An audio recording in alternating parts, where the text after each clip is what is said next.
couple of days until we find out which government will form the next leadership party at Queen's Park. We are speaking with leaders of cities in our region and talking about some of the most pressing issues they face. Joining us live this morning is Mississauga Mayor Carolyn Parrish, who's getting ready to announce some plans to build affordable housing in the city of Mississauga.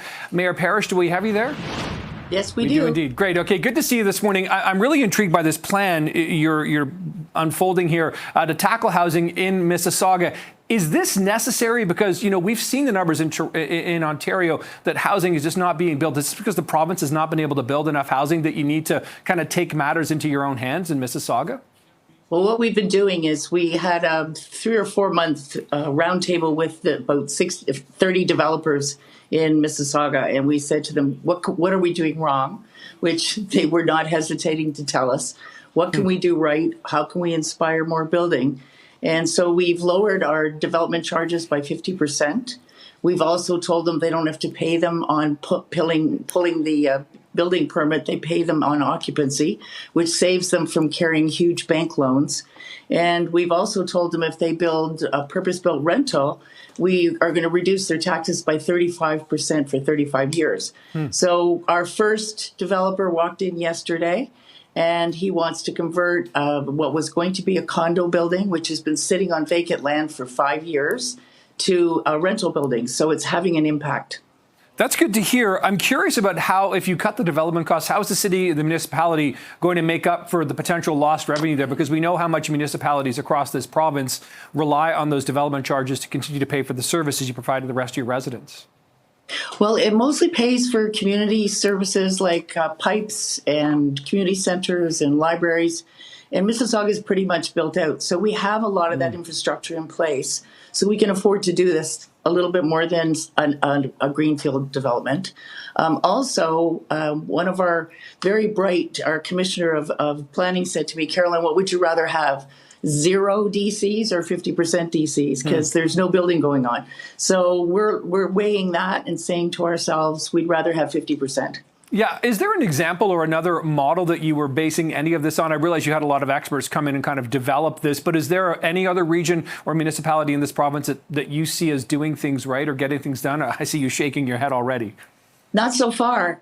All our developers that sat at the round table, we had 3 big meetings, and Minister Calandra attended the last one, and he was extremely impressed. He said, I've never heard such innovative thinking anywhere, and I wish you luck, which had the tone that maybe he didn't think it was going to work. But as I said, we had our first guy come in yesterday. We're pretty thrilled. Yeah, so when you get that, I mean, you start from one and then you build from there. Is your sense, you know, after speaking with the developers at that roundtable, that the appetite is really there if the right sort of, you know, settings are in place, which effectively it sounds like you're doing here? Yes, one of the difficulties we have is the region DCs haven't budged, but we're going to be working on that as well.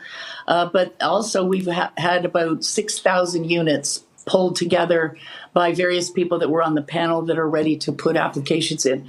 6,000 units for us is massive. I think we built 332 last year. Yeah, so that is a huge increase there. In terms of what you've heard so far on the campaign, we're 2 days away now from the actual provincial election. Have you heard much from the main political parties in terms of a housing strategy, a plan that, you know, could get potentially even more built? Well, the Liberals have spoken about 0 DCs. I'm a little skeptical because we're going to have a hard time doing 50%. And you can do it, as I said, in an area that's developed like ours, but you can't do it in a place like Caledon where they need all this infrastructure. So obviously the Liberals are aware of it. Bonnie was our mayor for 9 years. She knows what our problems are. And I have to say that the Tories have been very cooperative. Paul Calandra has come to our meetings. He's stayed in touch with us. He's gone through all the proposals we've got. So I'm optimistic whichever of the 2 wins, we're going to be in good shape. Yeah, and in terms of reaction just in your city, just in the last couple of days, Mayor, you know, based on what you are now going to be delivering and how you're changing the environment for developers, what have you heard from residents? Because clearly there is that demand for the purpose-built rental housing, et cetera. Do you know, we don't get good feedback from residents out here because we have no media. I mean, I watch CP. I have CP24 on in my office all day long. You're my news. We don't have much in the way of print. We have no print news out here. So we don't have a good feeling from the residents yet. I'm on Twitter. We're on other social media. We're getting good responses, but it's a very limited response. Okay. Well, we appreciate you watching us as you do, Mayor Parrish, and also appreciate the time this morning. Thanks for joining us here. Appreciate this.